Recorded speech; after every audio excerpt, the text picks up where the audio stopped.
Dia tanya orang yang mengkhianati umat Islam. Contohnya khianat agama Islam, rosakkan hukum-hukum agama, serang agama Islam. Kalau mati di mana kubur dia? Tengok. Hebat soalan. Budak je. Kenapa? Kerana benda ni banyak berlaku sekarang. Betul tak, Dek? Orang yang khianat agama ni ada dua. Satu kafir, satu fasik.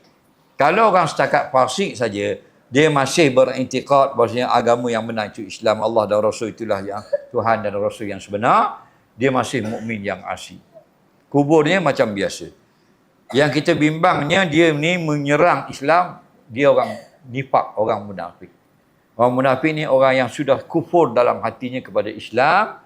Dia rupa saja rupa Islam, nama saja Islam, tubuh badan seperti orang Islam, tapi kerjanya merosakkan Islam. Ini ramai wujud sekarang dalam negara umat Islam. Dia bercakap untuk lemahkan Islam. Kalau Islam, dia akan torture habis-habisan. Kalau daripada musuh Islam, dia akan berlembut habis-habisan. Ini munafik. Maka munafik fi darki asfali minan nar. Kalau orang munafik atau memang dia sudah kufur di dalam pura-pura saja Islam, lalu menyerang Islam, maka kalau mati, wala tusalli ala ahadin minhum mata abada, seorang mati daripada kalangan mereka, jangan kamu semayangkan mayat mereka. Wala takum ala qabri, jangan hantar ke kubur orang Islam, kerana dia sudah kufur, sudah murtad daripada agama Islam. Wallahu a'lam. Terima kasih, Adik.